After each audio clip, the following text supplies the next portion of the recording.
आणि यानंतर आता आपण पुढे पाहणार आहोत न्यूज टॉप 9 सुरुवातीला बातम्या मोठ्या। उद्यापासून नागपूरमध्ये हिवाळी अधिवेशन होणार सुरू। हिवाळी अधिवेशनाच्या पार्श्वभूमीवर आज सरकारचा चहापानाचा कार्यक्रम, मात्र चहापान कार्यक्रमानंतर मुख्यमंत्र्यांची पत्रकार परिषद आहे। सरकारच्या चहापानावर विरोधकांचा बहिष्कार, ठाकरेंच्या शिवसेनेचे नेते भास्कर जाधव यांची माहिती। 11 विधेयकांमुळे हिवाळी अधिवेशन गाजणार। हिवाळी अधिवेशनासाठी आता येणाऱ्या नेत्यांच्या स्वागतासाठी होर्डिंग्स लागले। फडणवीस, शिंदे आणि अजित पवार यांच्या स्वागताचे नागपूरमध्ये झळकतायत बॅनर।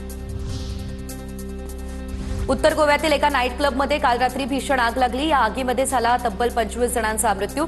मृतांमध्ये 20 पुरुष आणि 3 महिलांचाही समावेश। गोव्याचे मुख्यमंत्री प्रमोद सावंत यांच्याकडून आरवोरा आग घटनास्थळाची पाहणी। मृतांच्या नातेवाईकांना 2 लाख रुपये आणि जखमींना 50,000 रुपये मदत जाहीर। घटनेत 25 लोकांचा झालेला मृत्यू। फोडाफोडीवरून होणाऱ्या वादानंतर एकनाथ शिंदे आणि रवींद्र चव्हाण एकाच कार्यक्रमात, मात्र चव्हाणांशी बोलताना शिंदेंची देहबोली आक्रमक। डोंबिवलीमधील क्रीडा संकुलाच्या भूमिपूजनावेळी शिंदे आणि चव्हाण एकत्र। तुम मुझे कब तक रोकोगे, शेरो शायरीतून श्रीकांत शिंदेंचा हा इशारा। माझ्यासाठी खड्डे खोदलेल्यांचं काय झालं हे सर्वांनी बघितले। विकासाचं राजकारण करा, श्रीकांत शिंदेंचं रवींद्र चव्हाण यांच्या समोरच हे वक्तव्य। डोंबिवलीतल्या निधीवरून एकनाथ शिंदेंसमोर रवींद्र चव्हाण आणि श्रीकांत शिंदेंमध्ये जुंपली। फडणवीस सत्तेत आल्यानंतर डोंबिवलीला निधी, रवींद्र चव्हाण यांचं वक्तव्य। तर शिंदे मुख्यमंत्री झाल्यावर डोंबिवलीला निधी मिळण्यास सुरुवात झाली, श्रीकांत शिंदे यांचं हे उत्तर।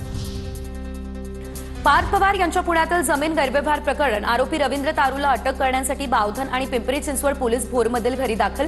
पोलीस येण्याआधीच रवींद्र तारू घरातून निघून गेला अशी देखील माहिती। आणि आता बातम्या पाहूयात मोठ्या राजकीय। मच्छरांनी दुसऱ्याला अॅनाकोंडा म्हणू नये, नितेश राणे यांचा उद्धव ठाकरे यांना हा टोला। असे मच्छर मी रोज मारतो, नितेश राणे यांचं हे वक्तव्य।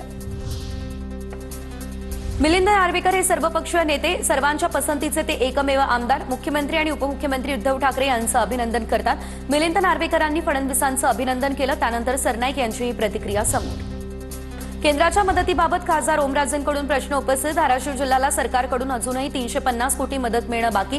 ओमराजेंचा लोकसभेत प्रश्न। ओमराजेंकडून दिशाभूल होत असल्याचा राणा जगजितसिंह पाटील यांचा आरोप।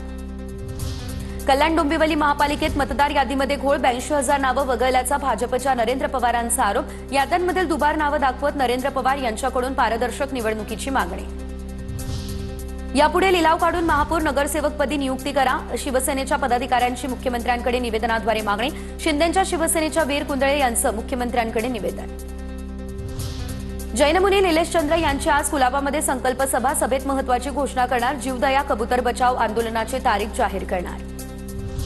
जीवदया अभियान सुरू करणार, जैनमुनी निलेश चंद्र यांची घोषणा। आम्ही जैन समुदायातील लोकांना एकत्र करणार, प्राण्यांसाठी लढणं हा आमचा धर्म। जैनमुनी निलेश चंद्र यांचं हे वक्तव्य समोर।